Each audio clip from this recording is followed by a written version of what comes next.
सुंदर ते ध्यान उभे विटेवरी करकटेवरी ठेवोनी आहो करकटेवरी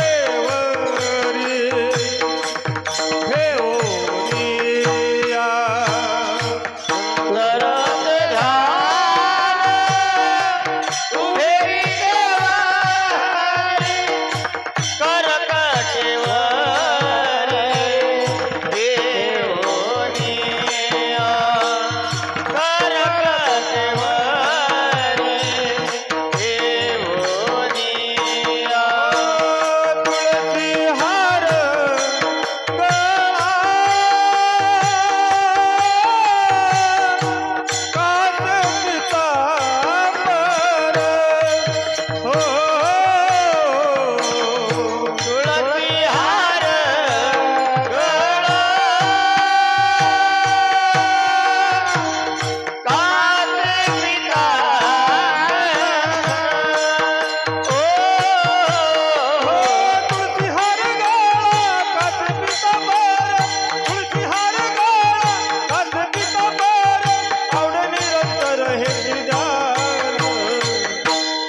तुळशी हार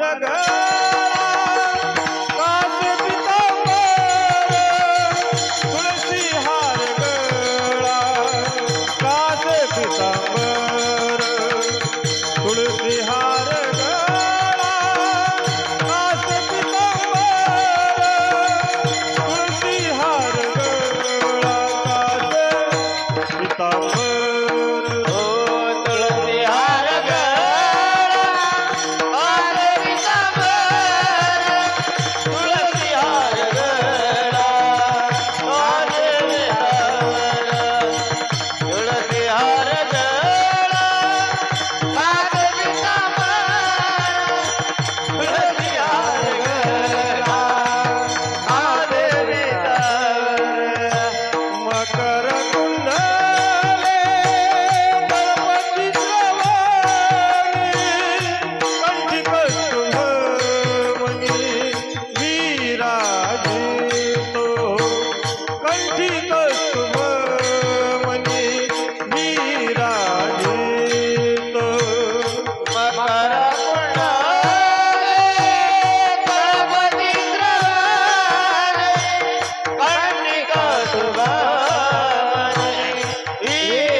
हल हल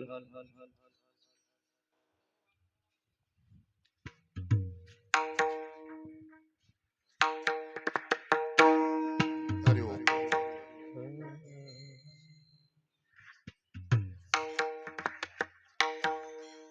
हरि ओम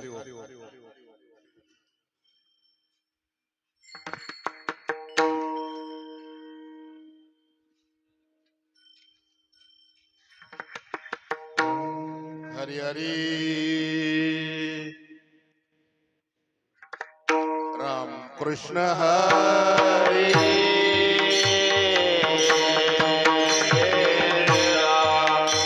हॅलो हरी हरी राम कृष्ण हरी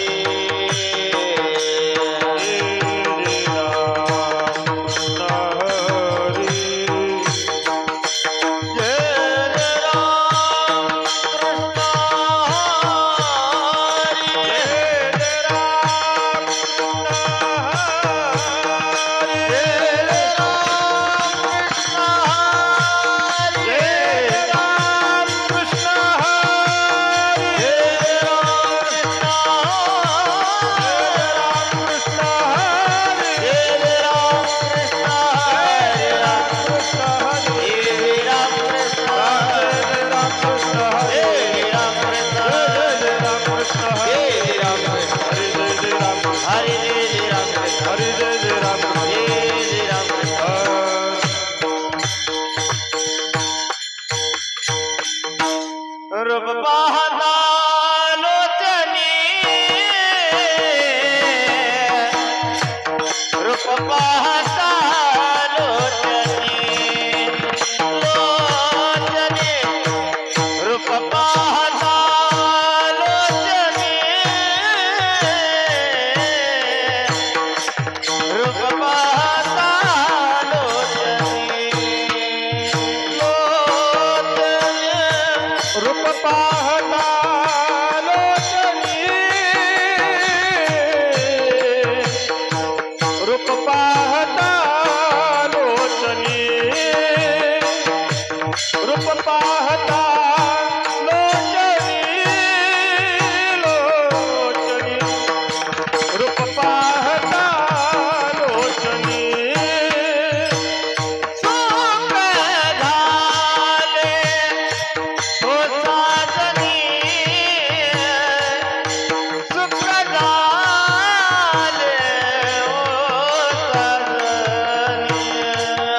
सुख झाले ओ साजनी सुख झाले ओ साजनी साजनी तो विठ्ठल परवान तो विठ्ठल परवान ओ तो विठ्ठल परवान तो विठ्ठल परवान पोहा विठ्ठल बरवा पोहा विठ्ठल बरवा पोहा विठ्ठल बरवा पोहा विठ्ठल बरवा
हरी जय जय राम जय जय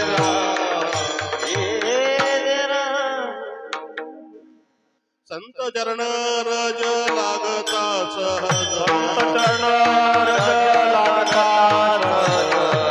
चरण रज लागता सहज चरण रज लागता सहज. वासने देवी जगरुणीला वासने देवी जगदळिताय, वासने देवी जगदळिताय. मग राम नामे उपजे आवडी मग राम नामे उपजे आवडे. मग राम नामे उपजे आवडी मग राम नामे उपजे आवडे. सुख घडोघडी वाढवा पगडो घडी वाळूला, पगडो घडी वाळूला. कंठी प्रेम दाते नयनी नीळलोटे म्हणते प्रेम दाते नयनी नीळलोटे. कंठी प्रेम दाते नयनी नीळलोटे आणि प्रेम दाते नयनी नीळलोटे. जय प्रगटे नाम उदय प्रगटे राम रूप, उदय प्रगटे राम रूप. मग राम नामे उपजे आवडी मग राम नामे उपजे आवडे. मग राम नामे उपजे आवडी मग राम नामे उपजे आवडे. सुख घडोघडी वाढवा घडोघडी वाळू लागे, सुख घडोघडी वाळू लागे. तू कामणे साधन सुलभ गोमटे तुका म्हणे साधन सुलभ गोमटी. कामणे साधन सुलभ गोमटे तुका म्हणे साधन सुलभ गोमटी. वारे उपदिते पूर्वपूर्वी हरि उपदेशे पूर्वपुण्य, हरि उपदेशे पूर्वपुण्य.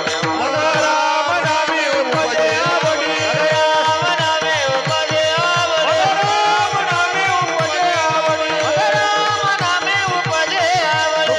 घडोघडी वाढू लागे. घडोघडी वाळू लागे, सुख घडोघडी वाळू लागे. हो पार खुमाई. ओ रखुमाई, हो पार खुमाई. ओ रखुमाई, हो पार खुमाई. ओ रखुमाई, पार खुमाई. ओ रखुमाई, पार खुमाई. ओ रखुमाई.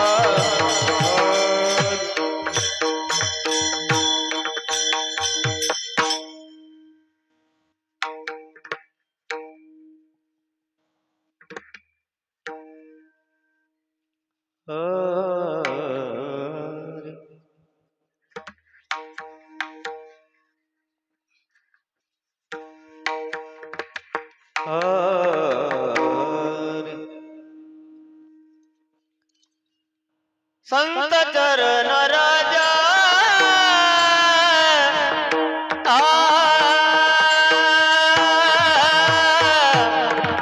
संत चरण राजा ओ लागता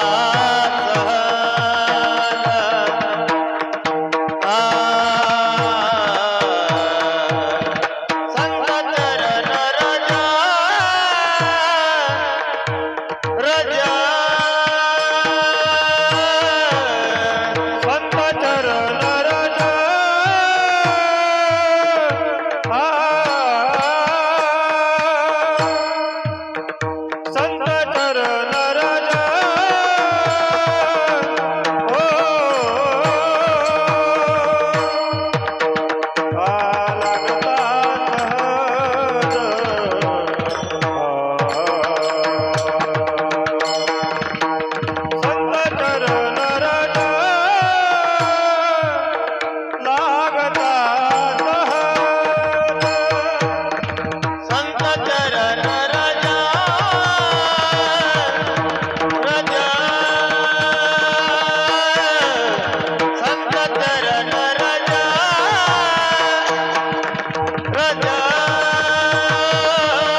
घडी वाढू लागे सुख घडो घडी सुख घडो घडी वाढू लागे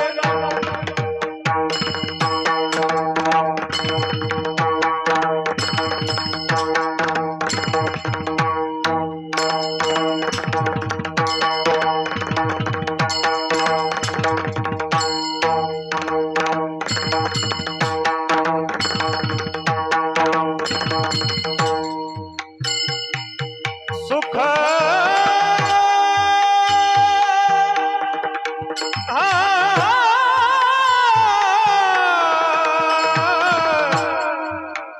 घडो घडी वाढू लागे ओ सुख घडो घडी वाढू लागे सुख घडो घडी वाढू लागे मग राम नामे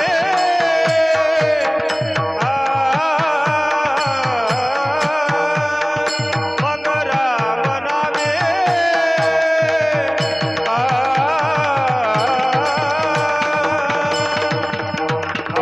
उपजे आवडी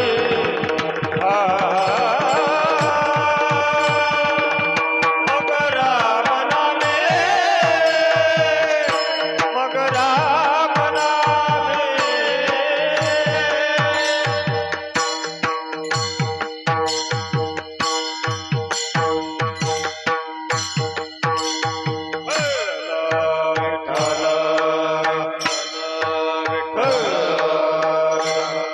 विठ्ठल विठ्ठल विठ्ठल विठ्ठल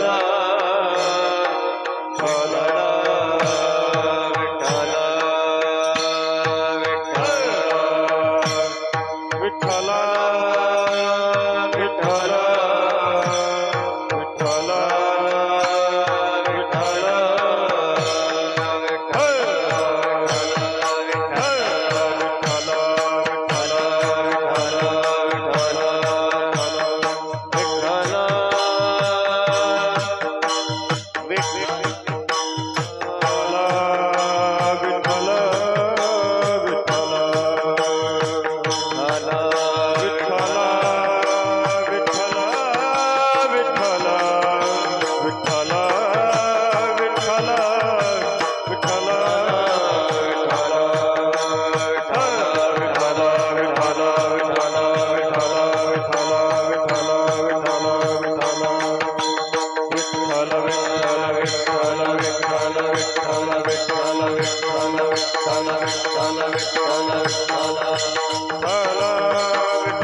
संत चरण रज लागता सहज संत चरण रज लागता सहज वासनेचे बीज जडून जाय मग राम नामे उपजे आवडी सुख घडो घडी वाढू लागे कंठी प्रेम दाटे नैनी नीर लोटे कंठी प्रेम दाटे नैनी नीर लोटे हृदयी प्रगटे नामरूप मग राम नामे उपजे आवडी सुख घडो घडी वाढू लागे तुका म्हणे साधन सुलभ गोमटे तुका म्हणे साधन सुलभ गोमटे परी उपतिष्ठे पूर्व पुण्य मग राम नामे उपजे आवडी सुख घडो घडी वाढू लागे विठाला विठाला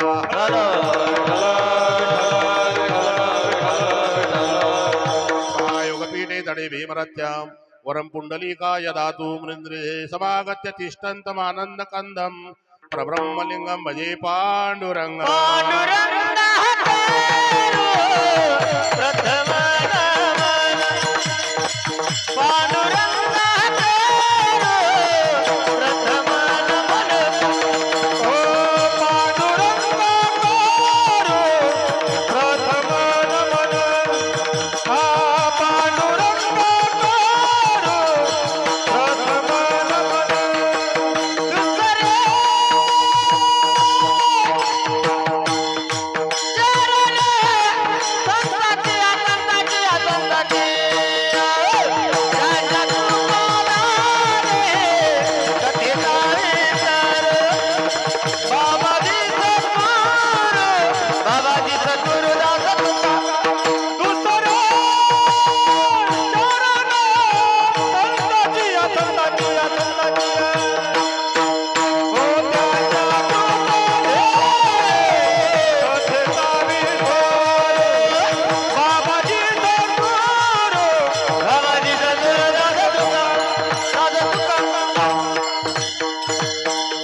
ओम नमो ज्ञानेश्वरा करुणा करा दयाळा तुमचा अनुग्रह लादलो पावन झालो चराचरी मस्तक हे पायावरी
शरण शरण हनुमंता तुम्हारो रामदूता काय भक्ती दाद्यावाता मदनावरा चोवटा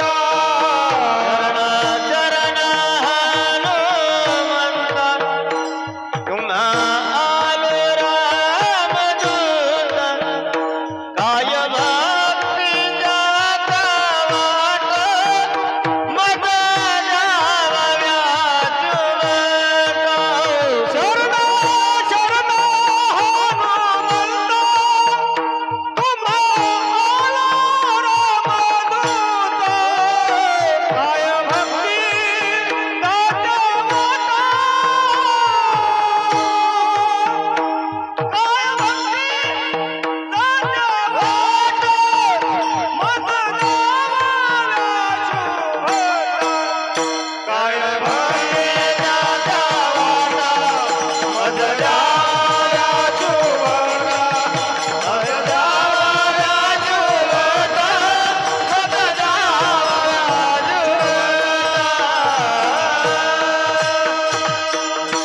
गुरुर् ब्रह्मा गुरुर्विष्णू गुरुर्देव महेश्वरः गुरु साक्षात परब्रह्म तस्मै श्री गुरुवे नमः विठाला विठाला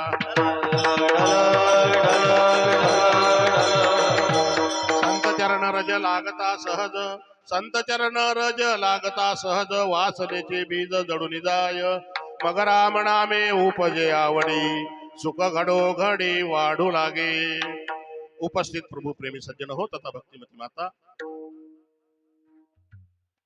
हनुमंतरायाच्या दरबारामध्ये आपणा मायबापांच्या सेवेसाठी निवडलेला अभंग जगद्गुरु जगतवंदनीय तुकाराम महाराजांचा 4 चरणांचा हा अभंग असून या अभंगाद्वारे तुकाराम महाराज या जीवाला सुखाचा पत्ता सांगता आहेत विठाला विठाला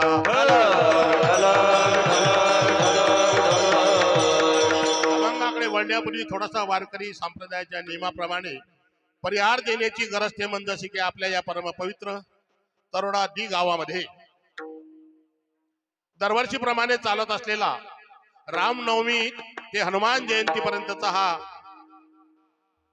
नामन संकीर्तन सोहळा आणि त्यामध्ये दिवसा ज्ञानेश्वरीचं पारायण व्यासपीठ नेतृत्व करतायत आमचे परम आदरणीय परम नामधारक परमस्नेही गुरुस्थानी असणारे हरिभक्त परायण भानुदासजी महाराज वरखडे टाकडीकर हे ज्ञानेश्वरीचं व्यासपीठ या ठिकाणी सांभाळत आहेत आणि आपण गावातील बहुसंख्य महिला वर्ग आणि पुरुष वर्ग ज्ञानेश्वरी ग्रंथाचं पारायण करत आहात. जीवनामध्ये संत वाङ्मयांनी आम्हाला जी काही शिकवण दिली, ज्या संतांनी आम्हाला हे वाङ्मय तयार करून दिलं, याचं आम्ही दरवर्षी पारायण का करावं किंवा आम्ही तेच तेच का वाचावं किंवा भगवंताची कथा नेहमी का ऐकावी. त्याचं कारण असं आहे की आम्ही कलियुगातले लोक आहोत.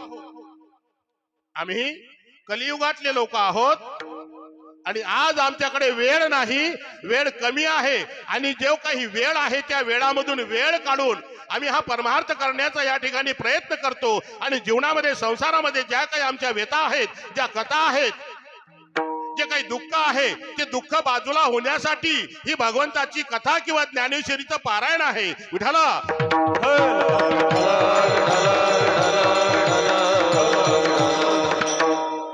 तुमच्या गावामध्ये येण्याचा योग असा आदरणीय परम नामधारक हरिभक्त परायण जगदीशजी महाराज आणि त्यांच्या सोबतीला विनोदजी महाराज पवार मांजरीकर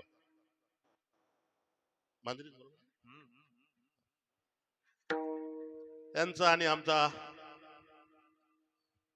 भेटीचा योग आला आणि आमच्या गावाला सुद्धा गायन करायला ही मंडळी असतात. खूप मोलाचं काम परमार्थामध्ये ही मंडळी करता आहेत. तुम्हाला गावातली माणसं जरी आपल्याला गावातलं माणसाचं महत्व कळत नसते, पोरं हो पुढे या तुम्ही हे सगळे ते 2-4 जण या पुढे हे या ना, काहीच नाही करत नाही, या ना, या पुढे या. अरे मी फक्त आकारानच दिसतो, मी काहीच नाही करत. माझ्यापेक्षा हे तज्ञ आहेत. मी फक्त उभा तुमच्या समोर दिसून राहिलो म्हणून घाबरायचं कारण नाही. आणि एक परमार्थामध्ये काय असतं की महाराज कीर्तन करतात, नवल नाही. महाराज मंडळी कीर्तन करतायत, नवल नाही. मी फार काही तुम्हाला मोठं ज्ञान सांगणार नाही, माझ्याकडे नाही आहे.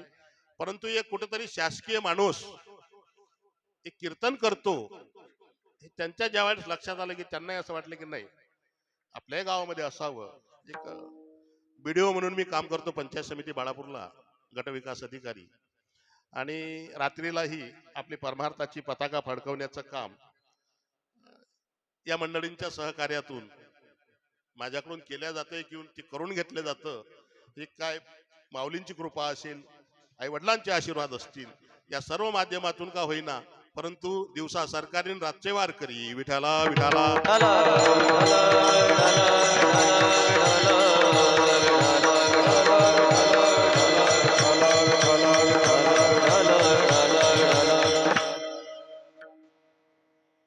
एका मिनिटामध्ये पुढचं.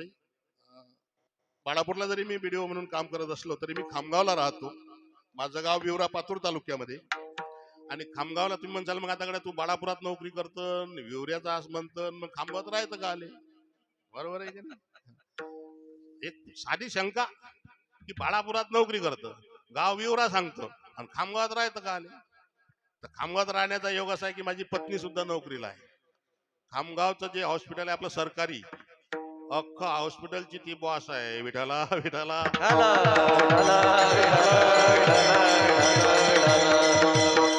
मी पंचायत समितीचा बॉस आणि ते दवाखान्याची बॉस. आला का नाही मेळ?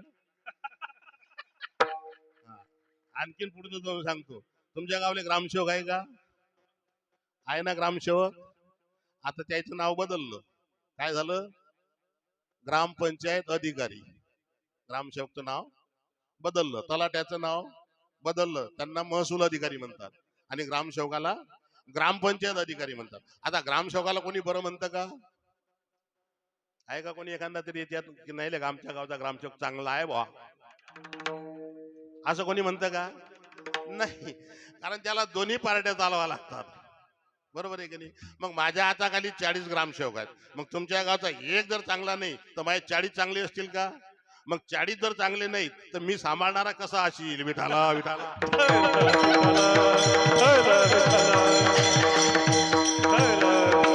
असो, चला, आज आला माझा परिचय या निमित्ताने तुम्हाला दिला. आणि हा खरा योग येण्याचा इथं की शासकीय माणूस, सरकारी माणूस जर कीर्तन करतोय, मग तुम्ही आम्हाला 2 घंटे 2 तासासाठी इथे बसण्याचं काय हरकत आहे? काय परमार्थासाठी फार काही वेळ द्यावा लागत नाही ना, फार काही वेळ द्यावा लागत नाही. आपल्याकडे वेळ कमी आहे. जगदीश महाराजांना सांगितलं 8:30 ते 10:30, म्हटलं बिलकुल तुम्ही म्हणसाल तसं, आपल्याला काय म्हणत नाही. आणि हे दुसरं ठिकाण आहे माझं पाहण्याचं माझ्या जीवनातलं की 10:30 थांबा म्हणणार. एक देगाव आपल्याकडे 8 ते 10 म्हणजे 8 ते 10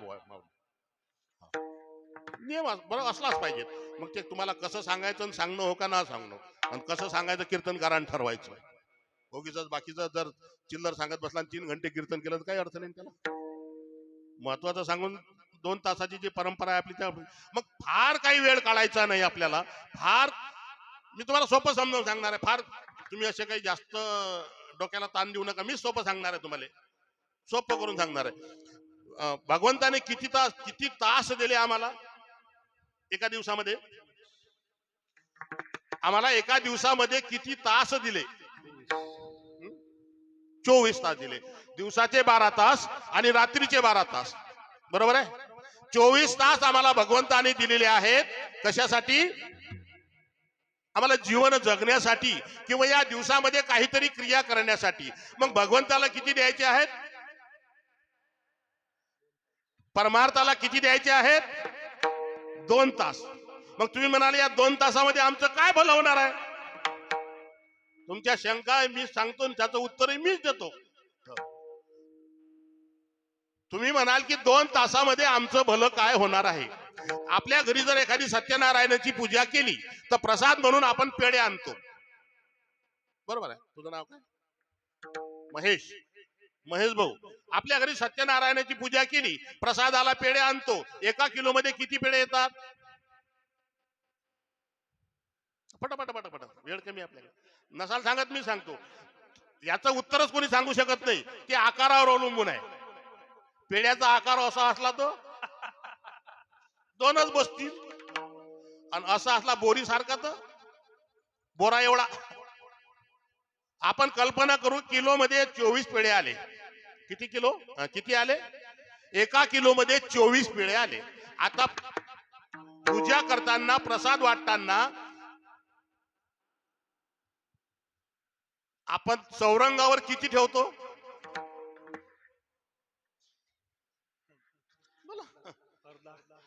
24 पेढे किलो मध्ये आले. आपण जी पूजा चालू आहे त्या पूजेमध्ये पेढा किती ठेवतो? 1. अर्धा नाही ठेवत आता, 1. फारही फार झाला, जास्तच बरं वाटलं तर 1.5, आणि त्याच्यापेक्षा जरा चांगला भाग्यवान असला तर 2. याच्यापेक्षा नाही. 2 पेढे आम्ही भगवंताच्या पूजेला ठेवले. आता उरलेल्या 22 पेढ्याचं काय करणार आपण? 22 पेढ्याचं काय करणार?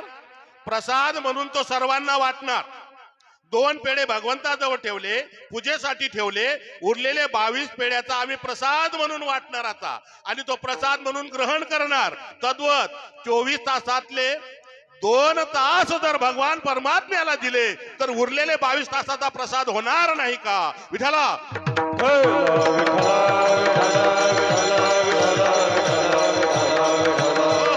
फार काही लागत नाही आम्हाला.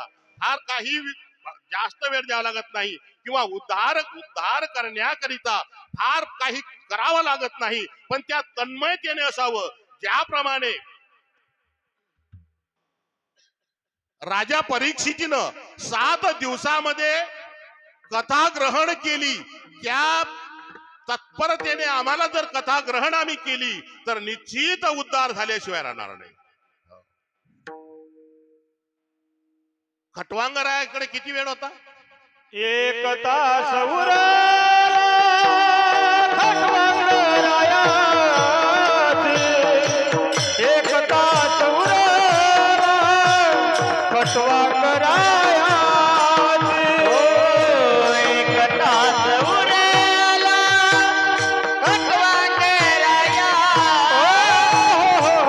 एक तास उरला खटवांगराया.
खटवांगरायासाठी आणि एका तासामध्ये खटवांगरायानं उद्धार करून घेतला. म्हणून आमचाही उद्धार होणार, पण त्या तन्मयतेने आम्ही परमार्थ करावा, तो वेळ परमार्थाकरिता आम्ही द्यावा.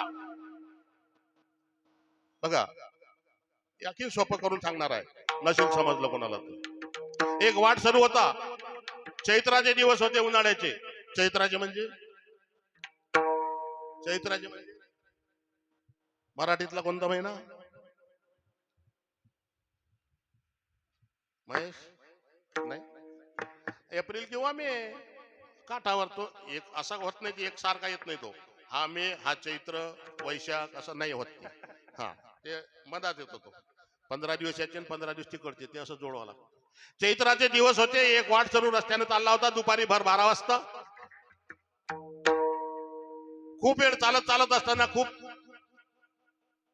ऊन तापायला लागलं आणि कासावीस झाला, तहान लागली. मी वेळ किती द्यावा परमार्था करता याच्यावर बोलतोय. कासावीस झाला, पण पाणी कुठं दिसेना, पाण्याचा पत्ता नाही. चालता चालता चालता आता एकदम एवढा कासावीस झाला की प्राण जातो की काय अशी अवस्था त्या गृहस्थाची प्राप्त झाली की आता जीव जाणार, प्राण जाणार, आता पाणी नाही मिळणार. तेवढ्यामध्ये एका शेतामध्ये एक विहीर दिसली.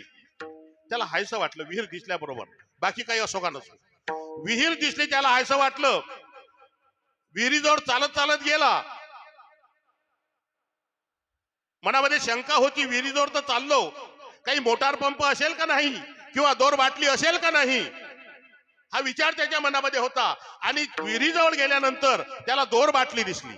मग तर आणखीन त्याला हायसं वाटलं, आता जमलं आपलं, आता पाणी प्यायला मिळणार आणि आपली तहान भागणार. विहिरीजवळ गेला, दोर बाटली दिसली, दोर बाटली सोडली खिराडीवरून गरगर गरगर गरगर गरगर गरगर पाण्यापर्यंत. आता दोर बाटली पाण्यापर्यंत गेली, पण एक हात कमी पडला. एक हात दोर कमी पडला. त्यानं काय केलं, खिराडीवरचा दोर काढला आणि विहिरीत सोडला.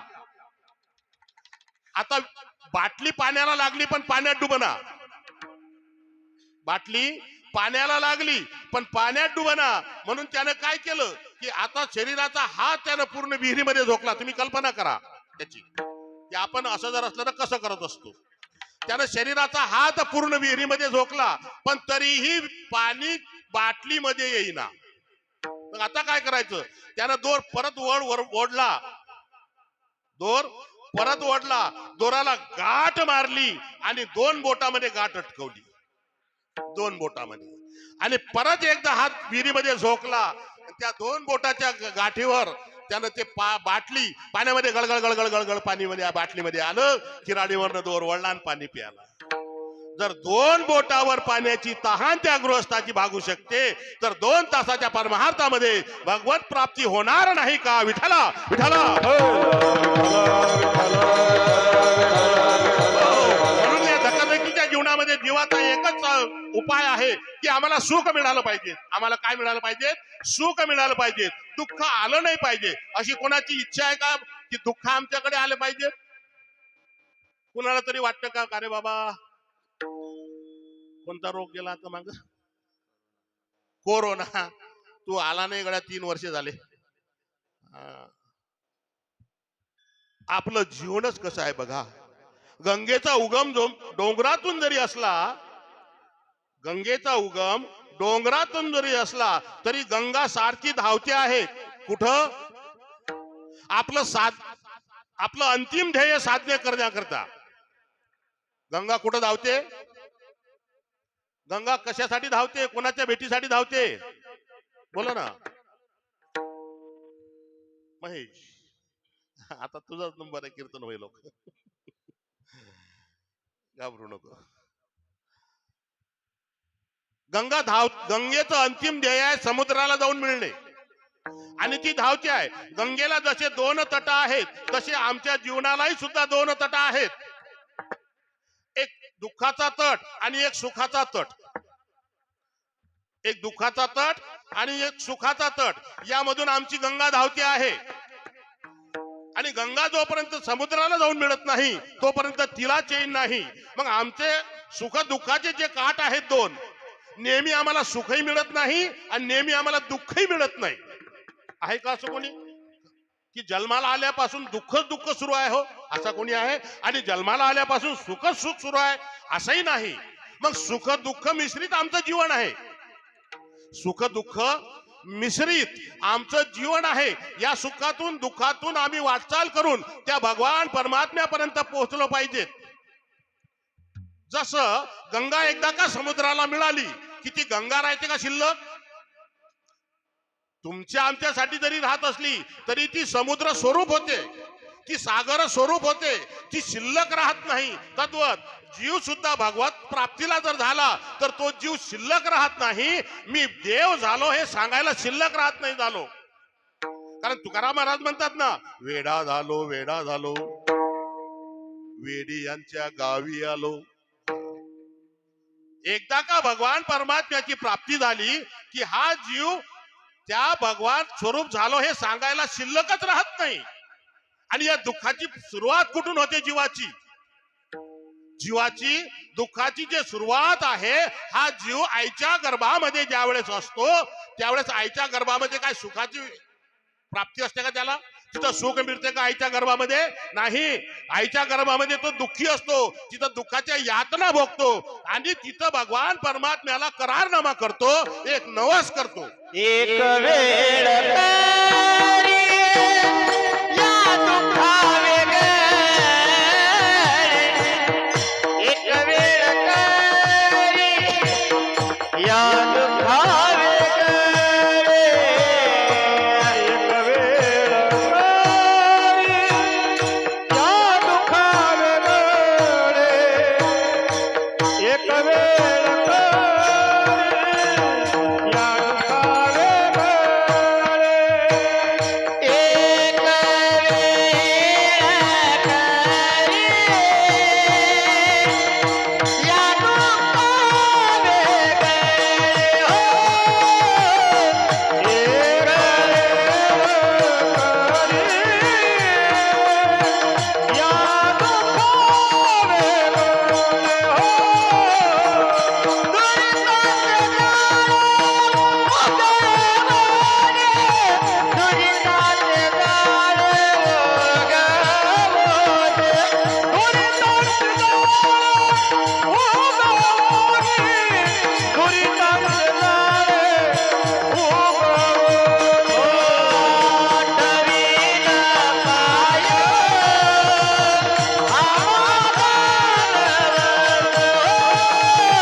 माझ्या दुःखावे गळे दुरितांचे जाळे उगवणी आठवीन पाय हा माझा नवस रात्रंदिवस पांडुरंगा रात्रंदिवस मी तुझं नामस्मरण करेल तुझ्या चरणांचं चिंतन करेल हा नवस हा करारनामा या जीवानं त्या भगवंताला करून दिला आणि जन्माला आल्यानंतर तोच जीव त्या भगवंताला विसरला. इथून झाली दुःखाची सुरुवात आमची. आता जिथं सुखाची प्राप्ती करण्यासाठी हा जीव आला, प्राप्ती करण्यासाठी कशाचा आला? सुखाची, आणि गटांगळ्या खातो दुःखामध्ये. त्याचं कारण दिवसभर आमची धडपड कशासाठी आहे? आमची सुद्धा धडपड दिवसभर कशासाठी आहे? याची टोपी त्याच्या डोक्यात, त्याची टोपी त्याच्या डोक्यात, सर्वांच्या डोक्यात आपल्या डोक्यात. कशासाठी? सुखाची प्राप्ती होण्याकरिता. मग मिळालं का सुख? सुख मिळालं का? हो का नाही महेश? सुख मिळालं का? नाही. का व? अरे प्रयत्न जर करतो आहोत मग मिळायला काय हरकत आहे? सुख आम्हाला मिळालं नाही त्याचं कारण असं आहे, जिथं शोधायला पाहिजे तिथं आम्ही शोधत नाही, आणि जिथं दुःखाचा बाजार भरला तिथं सुखाची प्राप्ती करण्याचा प्रयत्न करतो.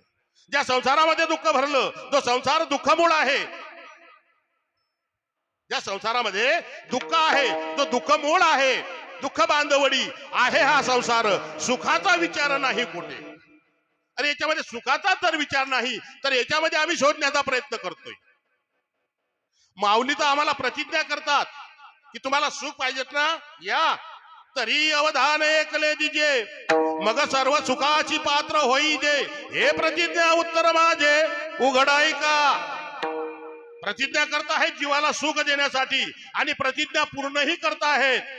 अवघाची संसार, अवघाची संसार सुखाचा करीन, अवघाची संसार सुखाचा करीन, अवघाची संसार सुखाचा करीन, अवघाची संसार सुखाचा करीन. आनंद भरीन तिन्ही लोका, तिन्ही लोका. आनंद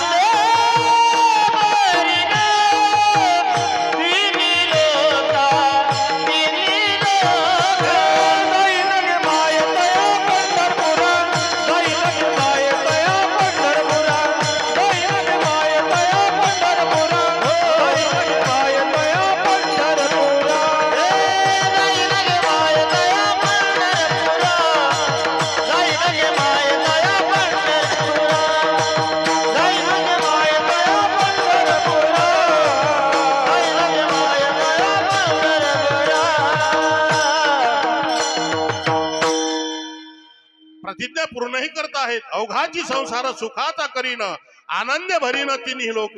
जाईन गे माय तया पंढरपुरा, भेटेन माहेरा आपुलिया. मग ज्या संसारामध्ये दुःख भरलेलं आहे तिथं आम्ही शोधण्याचा प्रयत्न करतो. नाही समजलं? संध्याकाळची वेळ होती आणि आईनं सांगितलं की बाळा एक किराणाची यादी तयार केली आणि हे 100 रुपये आणि हे थैली घे, दुकानवर जा आणि किराणा घेऊन ये. संध्याकाळची वेळ होती, येवाना थोडा थोडा अंधार पडत होता. बाळानं थैली घेतली, चिठ्ठी घेतली आणि 100 रुपये घेतले आणि चालत चालत दुकानाकडे गेला. दुकानाच्या 3 पायऱ्या चढला आणि बाळू म्हणतोय, दुकानदार काका, आईनं ही चिठ्ठी दिली, हे 100 रुपये दिले, हा किराणा द्या आणि या थैलीमध्ये टाकून द्या, उरलेले पैसे वापस द्या. दुकानदार दादानं चिठ्ठी वाचली, किराणा दिला, थैलीमध्ये भरला आणि उरलेले चिल्लर पैसे बाळाच्या हातामध्ये ठेवले. बाळा ही थैली आणि हे पैसे उरलेले घेऊन जा, पैसे पाडू नको. नाही काका. बाळ 3 पायऱ्या खाली उतरलं, अंधार पडला होता. आता बाळ 3 पायऱ्या खाली उतरलं आणि तिथं बाळाच्या हातातली चाराणी सटकली. कोणाच्या? बाळाच्या. माझ्या हातात, बाळाच्या हातातली चाराणी सटकली आणि बाळ तिथं त्या अंधारामध्ये चाराणी शोधायला लागलं. तेवढ्यात एक गृहस्थ तिथं आले. बाळा काय करतो रे? काका चाराणी हरपली हो, मी शोधतोय. ते गृहस्थ म्हणायला लागले, बाळा अरे अंधारात काय शोधतं, उजळात शोधणं. बाळाला वाटलं हे बरोबर आहे, समोरच्या चौकात लाईट लागेल होता. बाळ समोरच्या चौकात गेला आणि चाराने शोधायला लागलं. तिथं एक गृहस्थ आले. बाळा काय झालं? काका चाराने हरपली. हो, कुठं हरपली? दुकानाच्या पायरी शेजारी. अरे मग तिथं शोध ना, इथं काय शोधतं? आणि इथं जर शोधशील तर कवा मिळल? मिळणार नाही. तद्वत आमचंही तसंच आहे. परमार्थामध्ये सुखाची प्राप्ती असताना त्या परमार्थामध्ये सुख शोधण्याचा प्रयत्न नाही, आणि ज्या संसारामध्ये दुःखा भरलेला आहे त्याच्यामध्ये सुख प्राप्तीचं साधन आम्ही शोधतो आहोत. विठाला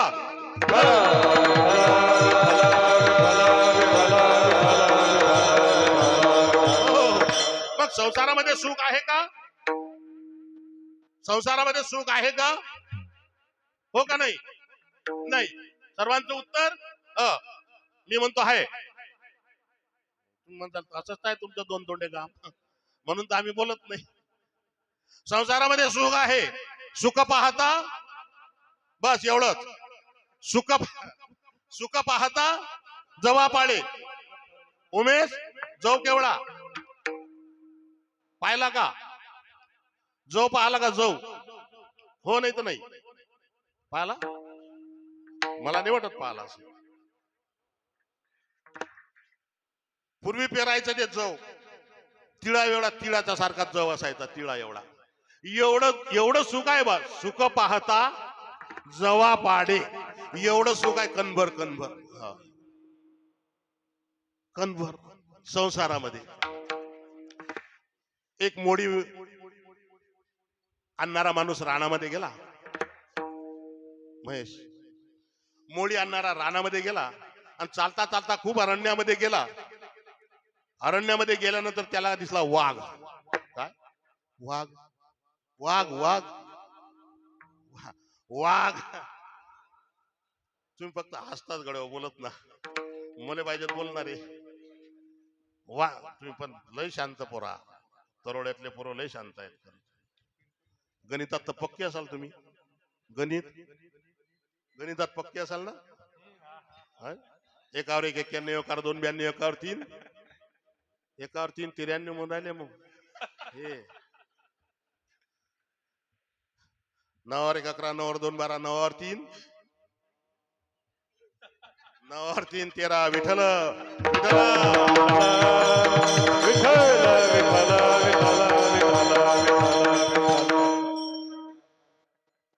तुमचं तुम्ही ठरवा आता. हा टीव्हीचा माल आहे का हरिपाठाचा माल आहे? हरिपाठाचा मालाचं उत्तर देत नाही. हरिपाठात पोरं पाठवत आहे. आता हा आज विषय नाही माझा बोलायचा. अरण्यामध्ये गेला आणि वाघ दिसला. वाघ. सुख पाहता जवा पाडे या विषयावर बोलतो. वाघ दिसला. वाघ. आता वाघ दिसल्यावर हा काय थांबला असेल का? नाही. हा निघाला पयत.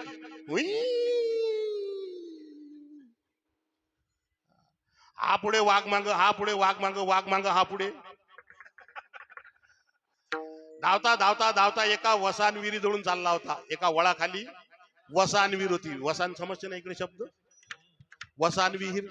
आमच्या इकडे त्या विहिरीचं कठळ नसते आणि मग ते गवत उगवते आणि तिच्यात पाणी नसते, तिला म्हणतात वसान. इकडे असंच आहे का? आमच्या इकडे सारखंच आहे का? तुमचं नामचं सारखंच आहे. बर.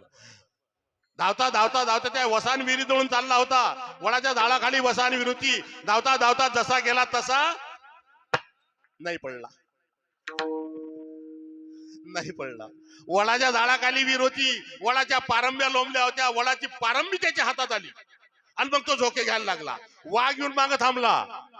वाघोबा मागं थांबले. आता ज्या विहिरीवर तो झोके घेत होता ती 20 फूट खोल होती आणि खाली नागोबा बसलेले होते.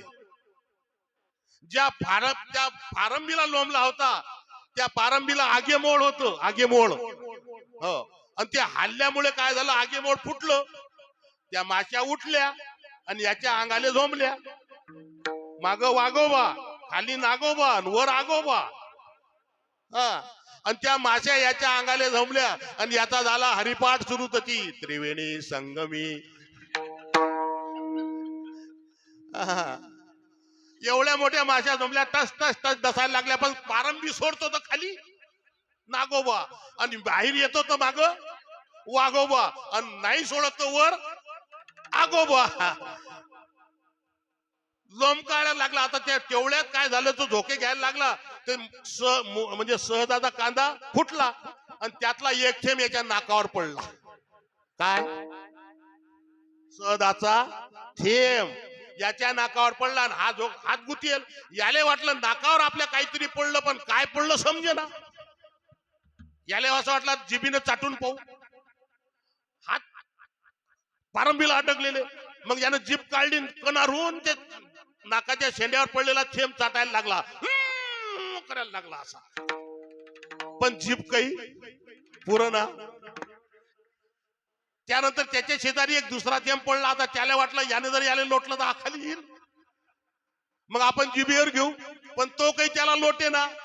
शेवटी म्हणे एकदा कणारून एकदा पाऊस म्हणे जीभ पुरून, आणि जोरानं दम घेतला लेकानं केलं असं, आणि लागला बा त्या जिबीचा शेंडा नाकाच्या त्या थेंबा सहदाचा थेंबाले. तर जिबीचा शेंडा लागला मग चाटायला लागला. वा वा वा वा वा, याले म्हणतात का सय. साऱ्या अंगाले आगोबा माग वाघोबान खाली, तरी म्हणते वा वा वा वा वा, याले म्हणतात का सय. तसे सकाळी भेटायला, जय हरी काव कसं काय, बहुत बढिया. कायच बढिया, तोच झोंडका बैल आणि तेच झोंडकी बायको. विठला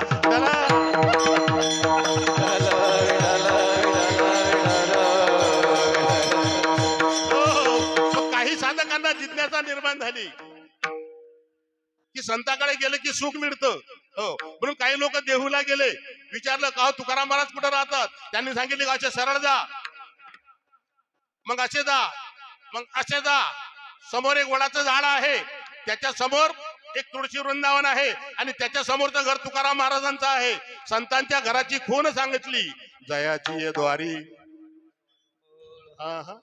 जयाची ये द्वारी सोन्याचा पिंपळ, जयाची ये द्वारी तुळशी वृंदावन, धन्य ते सदन वैष्णवांचे. संतांच्या घराची खूण सांगितली होती.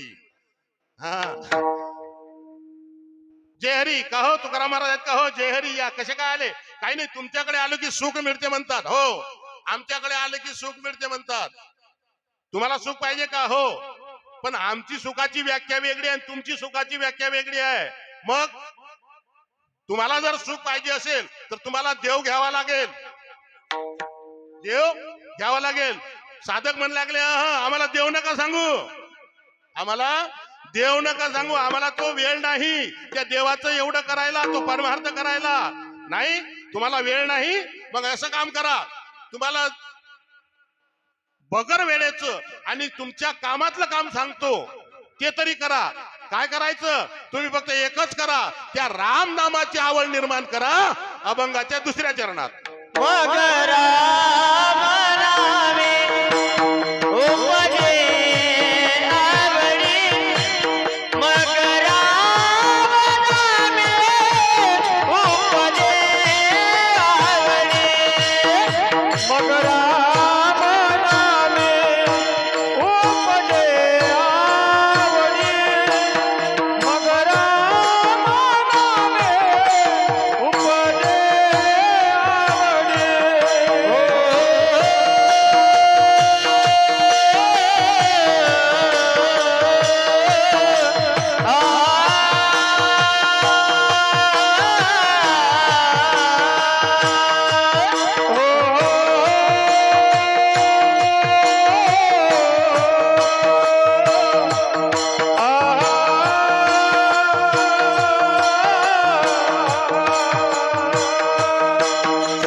महाराजांनी सांगितलं की तुम्हाला देवाकडे जावं लागल, देव घ्यावा लागल. साधक म्हणायला लागले नाही आम्हाला देव पाहिजे नाही, देव नाही पाहिजे आम्हाला, आणि आम्हाला तो देव नसल्यामुळे आमची फजिती होतय. बघा माझ्या मित्राचा मला एकदा फोन आला, म्हणलं साहेब, आता नाही साहेब, आता साहेब नाही, पण ते तोंडात स्वप्नी वसे हा असं मला साहेब घरी या. गेलो त्याच्या घरी, म्हटलं का रे बाबा काय झालं? तुम्हाला माहित आहे म्हणे वडिलांचं देहावसान झालं 1 महिन्यापूर्वी, आणि माझ्या वडिलांनी एक मृत्यूपत्र करून ठेवलं. त्या मृत्यूपत्राची वाटणी मला करता येऊन नाही राहिली, तेवढी वाटणी करून द्या. म्हटलं दाखव बरं मृत्यूपत्र काय आहे. मी ते वाचायला घेतलं, मृत्यूपत्र वाचलं आणि मला घामच फुटला. ते मृत्यूपत्र असं होतं, त्या गृहस्थाकडे 19 उंट होते. महेश किती? 19. आता मला आपल्याला ते गणित सोडवायचं आहे. त्या गृहस्थाकडे 19 उंट होते आणि वाटणीपत्र असं होतं की त्याच्या मुलाला त्यातले 50% द्यावे, त्याच्या नौकराला 1/4 द्यावेत आणि नौकरानीला 1/5 द्यायचे, असं वाटणीपत्र होतं. ते वाटणीपत्र पाहून मला घाम फुटला. म्हटलं हे वाटणीपत्र जमणार नाही, म्हणून घरी आलो. त्याला म्हटलं पुढच्या रविवारी येईल. पुढच्या रविवारी काहून? वाडेगावचा बाजार.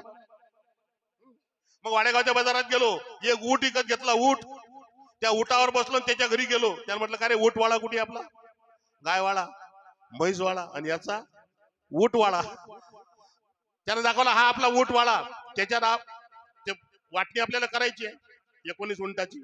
19 उंट त्याच्या मुलाला 50% द्यायचे आहेत. 19च्या 50% किती? पटापट शिकलेल्या पुरी हो, 9.5. मग कापाला गेली. मग कापला तर तोंड कोणाले, शेपूट गोंडा कोणाले? ते होणार नाही. 1/4 त्याच्या नौकराला द्यायचे आहेत. 19चा 4था भाग किती?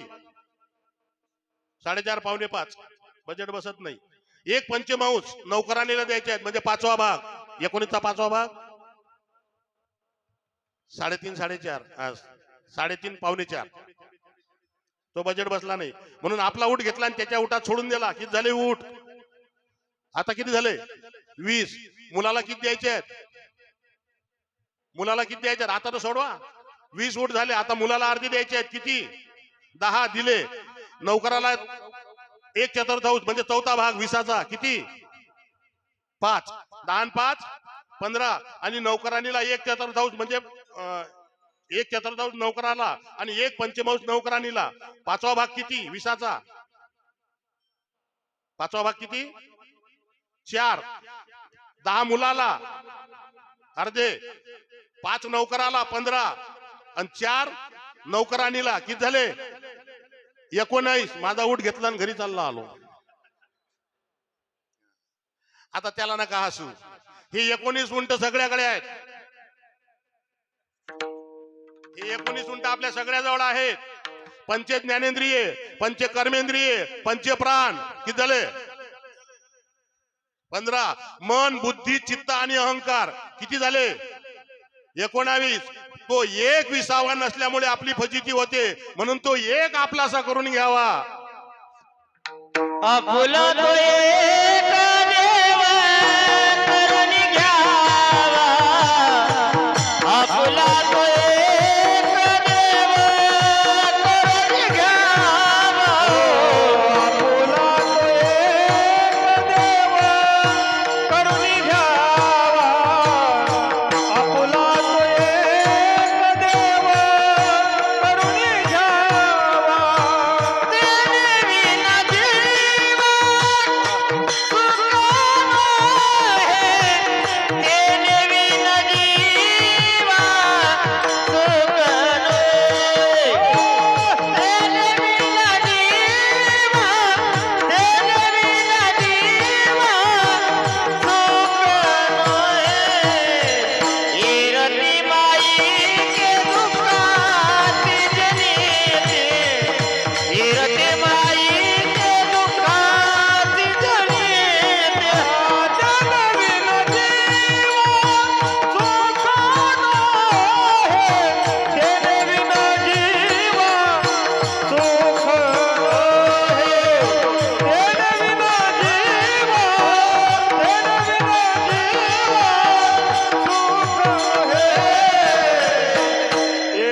माई हे रती माई दुःखाची जाणी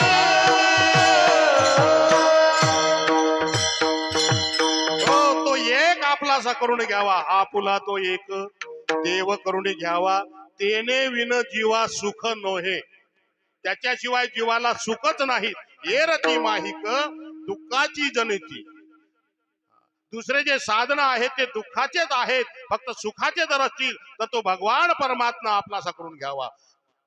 साधक म्हणायला लागले देव नाही पाहिजेत, मग एक काम करा, देव नका घेऊ, त्याच्या नावाची आवड निर्माण करा. मग राम नामे उपजे आवडी, त्या राम नामाची आवड निर्माण करा. आवडीने भावे हरिनाम घेशी, तुझी चिंता त्याची सर्व आहे. राम नामाची आवड निर्माण करायला सांगितली आम्हाला. हो, आज ज्या प्रभू रामचंद्रांचा उत्सव आम्ही साजरा करतो आहोत, रामनवमी पासून सुरू झालेला आमचा हा सप्ताह हनुमान जयंतीपर्यंत चालणार आहे. म्हणून ज्या भगवान परमात्मा प्रभू रामचंद्रांचा रामायणाचा आदर्श आम्ही घ्यावा. आमच्या जीवनामध्ये आमचं जीवन कृतकल्याण करून घ्यायचं असेल तर रामायणाचा आदर्श करून घ्यावा. का? रामासारखा पुत्र नाही, रामासारखा मित्र नाही, रामासारखा बंधू नाही, रामासारखा पिता नाही आणि रामासारखा शत्रू सुद्धा नाही. म्हणून मग राम नाम, त्या प्रभू रामचंद्रांचं नामस्मरण करावं. पण ज्या प्रभू रामचंद्रांना राजगादीवर बसण्याचा योग आला, ज्या प्रभू रामचंद्रांना राजगादीवर आता राज्याभिषेक करावा, कुठं जावं लागलं? वनाकडे जावं लागलं. मुहूर्त कोणी काढला होता? ऐऱ्या गैऱ्यानं. ऐऱ्या गैरा भटजी होता का? कोणी काढला होता मुहूर्त राज्याभिषेकाचा? वशिष्ठांनी तो मुहूर्त काढलेला होता.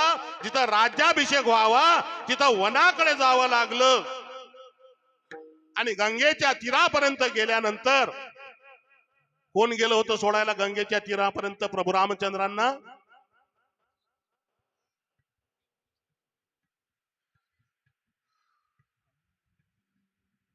दहाच्या पुढे काटा गेला बरं.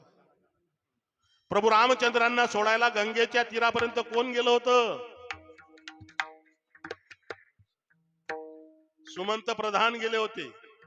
आणि सुमंत प्रधानाजवळ प्रभू रामचंद्र त्याला वापस पाठवतात, तू आता अयोध्येला जा आणि आमच्या आई वडिलांना आमची काय सांग खुशाली.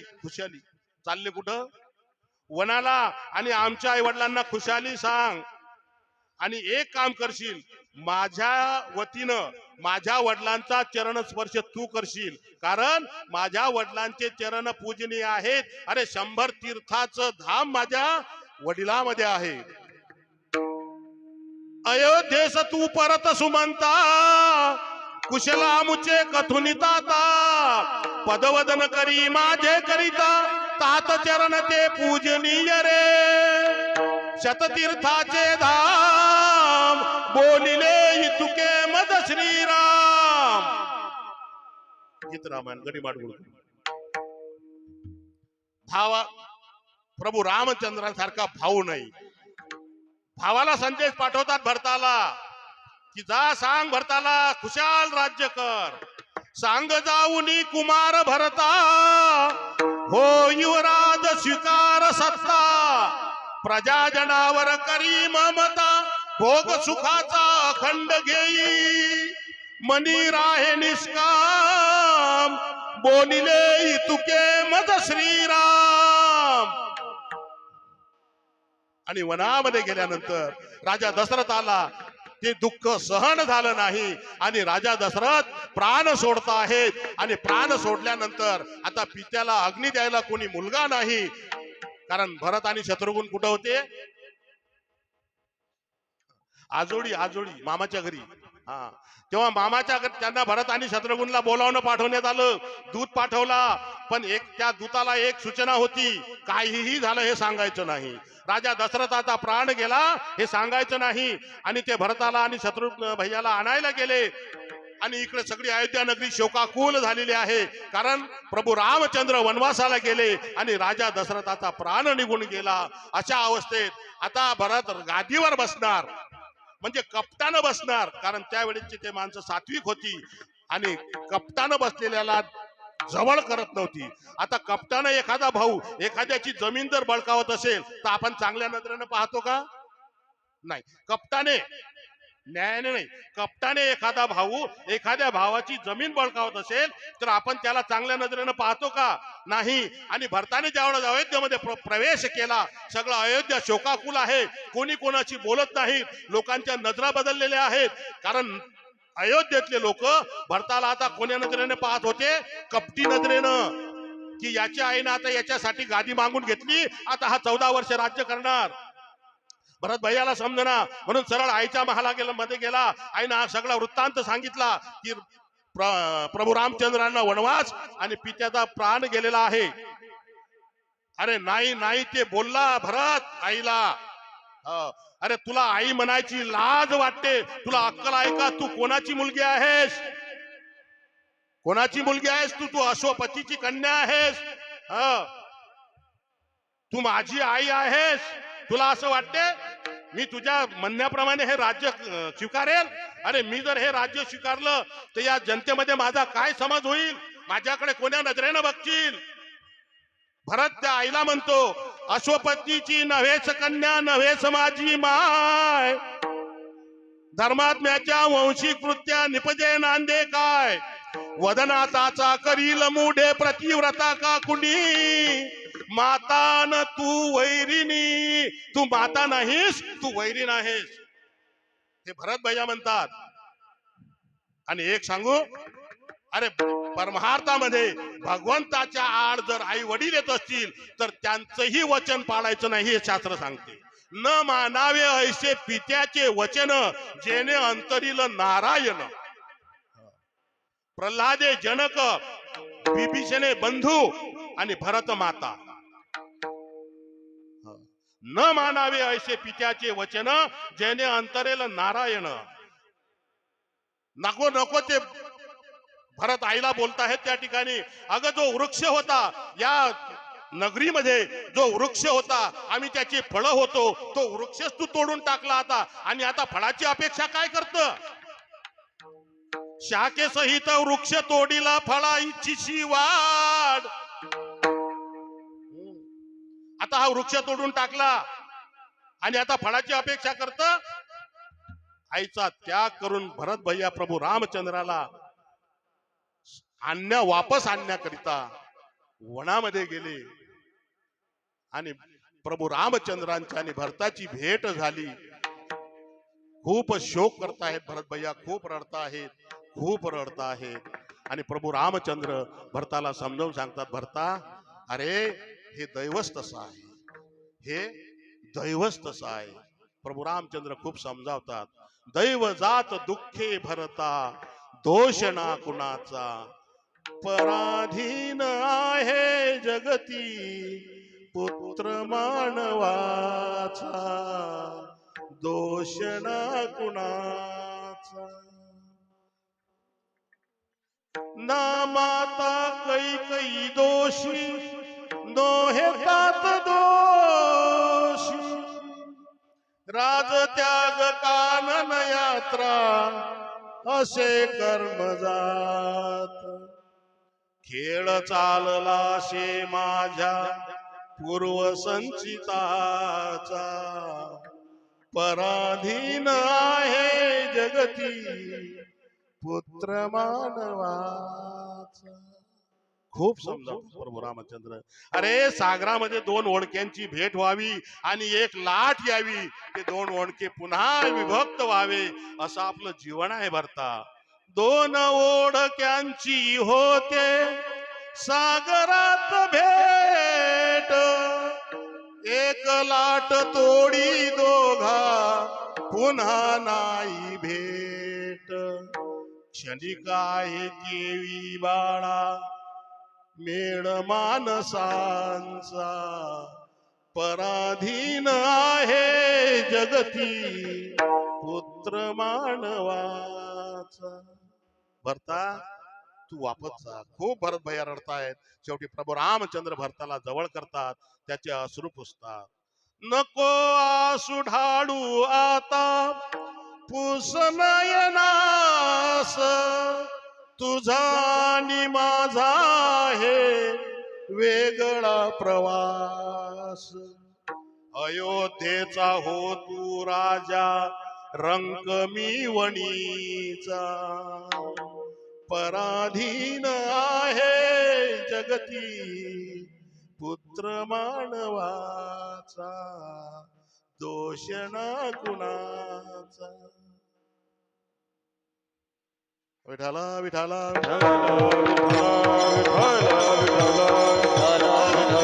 मग सुखाची प्राप्ती पाहिजे ना, सुखाची प्राप्ती पाहिजे ना, रामधामाची आवड करून पाहिजे ना. तैसा हृदयामध्ये मी रामू, असता सर्व सुखाचा आरामू, का भ्रांतीची कामू विषयापरी. कारण विषयाकडे गुंतला ना हा जीव. विषयाचा पडिपाडू, गोड परमार्थ लागे कडू, कडू विषय तो गोडू, जीवाशी झाला. हा जीव त्या पंचविषयामध्ये गुंतला. शब्द, स्पर्श, रूप, रस आणि गंध, पंचविषयामध्ये गुंतला. शब्द कसे वापरावे, आम्ही जपून वापरावे. चांगलं बोलावं, खरं बोलावं, चांगलं बोलावं, माऊलीनं आम्हाला शिकवावं. साच आणि मवाळ, मितले आणि रसाळ, शब्द जैसे का कल्लोळ हे अमृताचे. चांगलं बोलावं, खरं बोलावं. शास्त्रामध्ये 7 ठिकाणी बोलू नये असं सांगितलं. किती ठिकाणी? 7 ठिकाणी. कीर्तनामध्ये बोलू नये, कीर्तनामध्ये बोलू नये. बेंडकाचा जन्म होते, पावसाळा पडला आणि ड्रॉय ड्रॉय ड्रॉय आवाज आला, समजून चला हे मागच्या जन्मात कीर्तनात बोलले होते. आणि पुढे आपण बोललं तर पुढे असंच आहे, होणार आहे. 7 ठिकाणी बोलू नये. कीर्तनामध्ये बोलू नये, मलमूत्र विसर्जनाच्या वेळी बोलू नये, शेतामध्ये काम करत असताना काही किंवा काही अवधानाने लागलं, काही रक्तस्राव होत असला बोलू नये. तोंड धुताना बोलू नये. ते ब्रश उठतात असतं 9 वाजता, का रे उठला का? समोरचा शेजारी म्हणते आता उठला का? काय बोलतोय भाऊ? ब्रश करताना बोलू नये, पूजा करताना बोलू नये. पूजा करताना आपली पूजा करणं ज्याचं त्याचं पाहून घ्या, कशी पूजा असते तुमची. तर चुलीवरच्या गॅसवर ठेवलाय पाहिजे, तू जाईल व. पूजा करताना बोलू नये, जेवताना बोलू नये, भोजन करताना बोलू नये. भोजन करताना आमच्या घरी काल पवार महाराज चांगला बेत होता, कैनेच्या भाकरचा. जेवण करताना बोलू नये. आणि दूध आणलं होतं चांगलं गरम, 3 खेप तर गरम केलं होतं, असं घट झालं आणि म्या मोडला काला. आपण जेवता की काही बोलत नाही.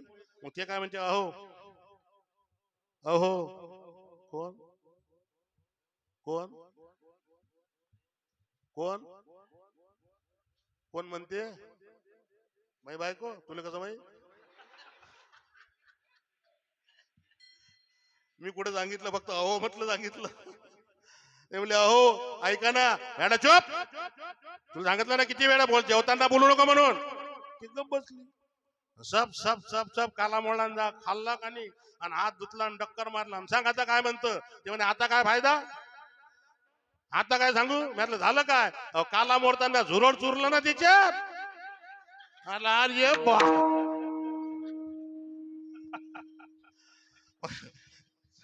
7 ठिकाणी जरी सांगितलं बोलू नये, पण एखाद्याचा प्राण वाचत असेल, एखाद्याचं चांगलं काम होत असेल तर बोलायला हरकत नाही. विठाला विठाला. बोलावं कसं? मग बोलावं कसं? बोलायचं आहे ना, मग बोलावं कसं? बोल सके तो मीठा बोलो, कटु बोलना मत सीखो, लगा सके तो बाग लगाओ, आग लगाना मत सीखो, बिछा सके तो फूल बिछाओ, कांटे बिछाना मत सीखो. चांगलं बोलावं, खरं बोलावं. लोक कोंबा देऊन बोलतात, खरं बोलतात, कोंबा देऊन बोलतात. आम्ही गावाच्या काठावर आलो गाडी घेऊन, आमचे मित्र आहेत धनेगावचे काशीराम पाटील. त्याला म्हटलं विचारावर कार्यक्रम कुठे आहे म्हणून. काय पहिल्यांदाच आलो होतो, मग काच खाली केला आणि का म्हणून कार्यक्रमाचं ठिकाण कुठे आहे. त्यानं पाहिलं गाडीतलं, महाराज आहेत वाटते. मी म्हटलं हो आजही आहे वाटते. काय करतात, जेवायसाठी येतात का महाराज? खरं बोलतात पण कोंबा देऊन बोलतात. चांगलं बोलावं, खरं बोलावं. शब्द स्पर्श, हा स्पर्श, त्वचाला स्पर्श कसा पाहिजे माणसाला. त्या फोमच्या गादीवर बसला की 5 मिनिटं तो असाच करतो. सुरूच आहे. अरे फोमची गादी जरूर वापरा, पण माझ्या आईनं फाटलेल्या लुगड्याच्या वाकडीची ऊब विसरायची नाही. शब्द स्पर्श रस, रस या विषयामध्ये मासा अडकला. मासा तुमच्या गावाला नदी नाही ते मला माहित नव्हतं. त्या नागापूरमध्ये होतो मी आज. मग ते आज कुठं जाता कीर्तनाला, म्हटलं तरोड्याला. म्हटलं कोणता तरोडा, मी म्हटलं ते मलाही माहित नाही. ते इकडे शेगावच्या पुढचं असेल तर बगर पाण्याचं आहे का. म्हटलं मला काहीच माहित नाही बा बगर पाण्याचं आहे का पाण्याचं आहे. तर मग ते तसंच आहे म्हणत. आमच्या गावाला या मोठी नदी आहे आणि त्या नदीच्या काठावर असे पोरं बसतात. तो काडीला तो दोरा आणि दोऱ्याला लोखंडाचा गड आणि त्या गडाला रस या विषयामध्ये मासा अडकला. दोराला गड आणि गडाला शिदोळ, आणि शिदोळ काही पुरा नाही अर्धा.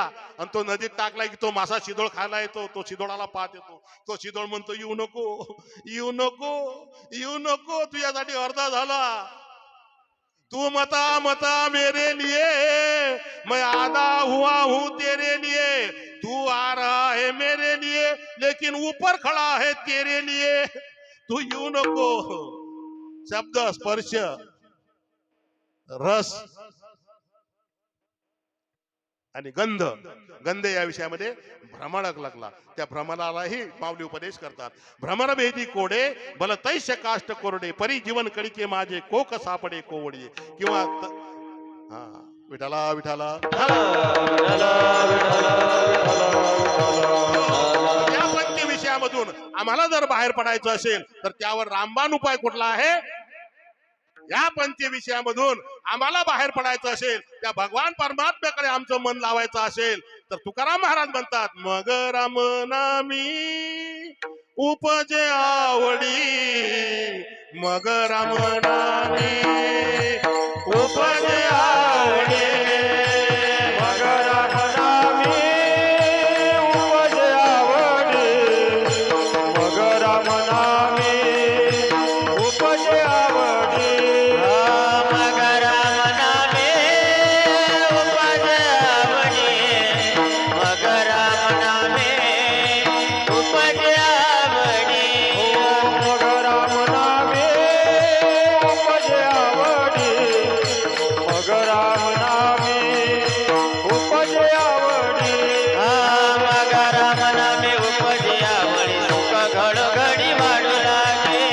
राम नामी उपजे आवडी. सुख घडोघडी वाढू लागे. मग राम नामी उपजे आवडी. सुख घडोघडी वाढू लागे.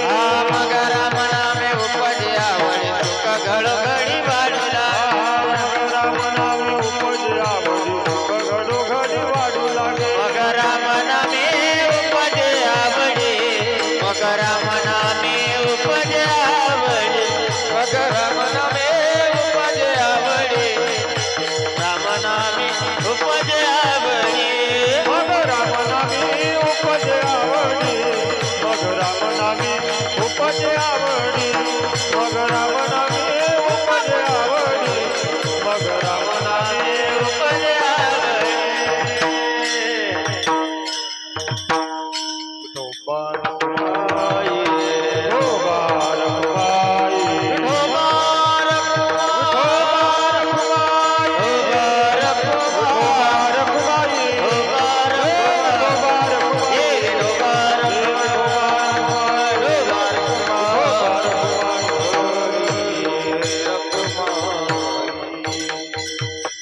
वास्तविक पाहता हे शरीर नश्वर आहे.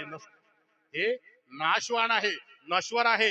या शरीरातून काही चांगलं बाहेर पडत नाही. या शरीरातून महेश काहीच चांगलं बाहेर पडत नाही. कानातून मळ, डोळ्यातून चिपड, नाकातून काही चांगलं पडत नाही या शरीरातून. तुम्ही विचार करा, काही कुठंही बघा, साऱ्या अंगातून घाम बाहेर पडतो आणि त्याचाही भलकासा वास येतो.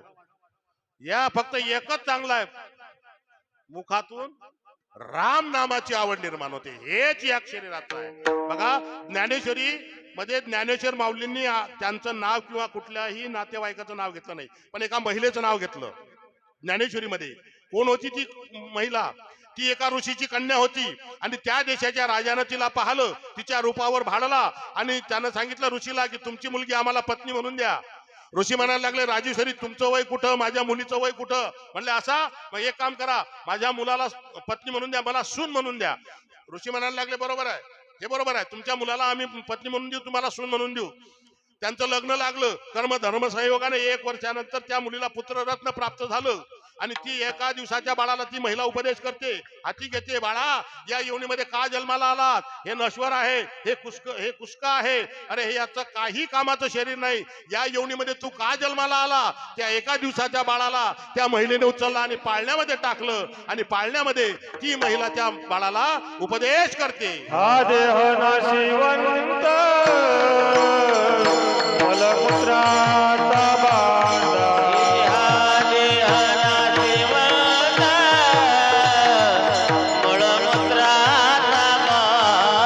वरी चर्म घातले रे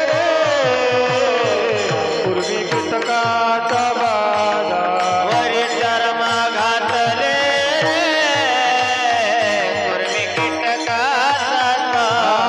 रवर व दुर्गंधी रे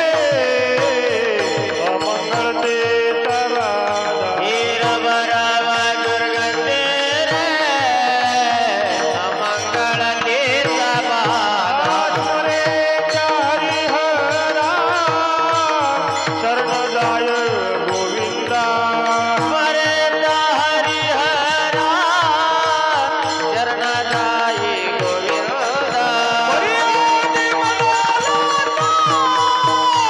अहंकार बाळा.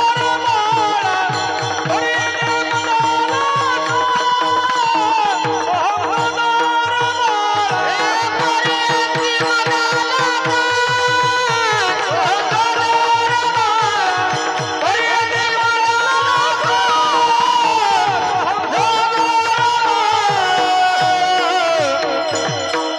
काय नाव होतं त्या महिलेचं? मदालसा.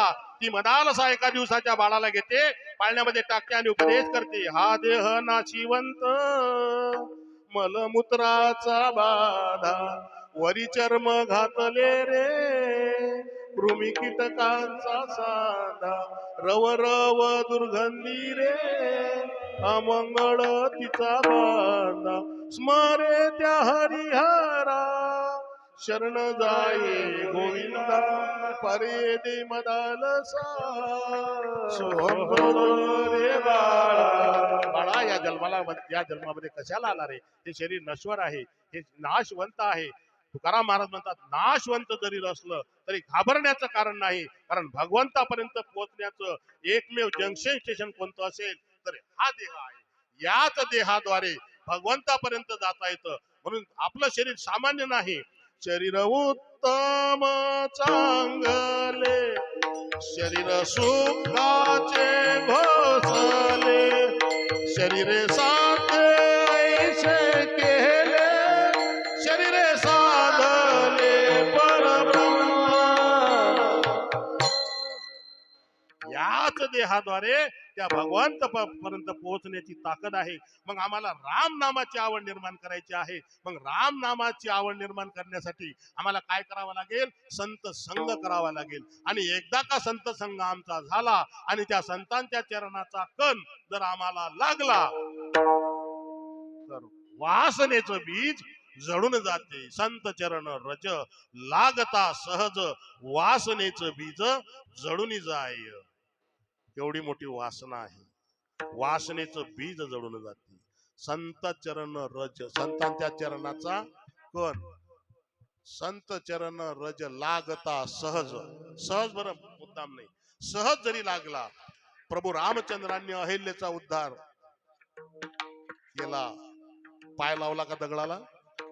नाही, फक्त वर उचलला असा आणि हवेनं प्रभू रामचंद्रावांच्या चरणाचे कण धूळ अहिल्याच्या शिडावर त्या शिडेवर पडली आणि अहिल्याचा उद्धार झाला. संत चरण रज लागता सहज वासनेचे बीज जडून जाय. एवढी मोठी जी वासना आहे, आज ज्या वासनेनं थैमान घातलेला आहे त्या वासनेचं बीज जडून जाते. फक्त संतांच्या चरणाचा कण जर लागला किंवा संतांचा संग जरी तुम्ही केला, संत सहवास घडला किंवा संत तुमच्या घरी आले तर ते ओळखता आले पाहिजे. हा, संत हे ओळखता आले पाहिजेत. वासनेचं बीज जडून जाय. राजा जडभरत ऐश्वर्य याचा त्याग करून वनामध्ये आला आणि अंत समयाला पाळसामध्ये जे ओळखला. आता याचं कसं होईल? काय झालं परिणाम? हा, जडभरत राजा हरणी गर्भा गेला, घाला तो घातला वासनेने. एवढी वासना खराब आहे.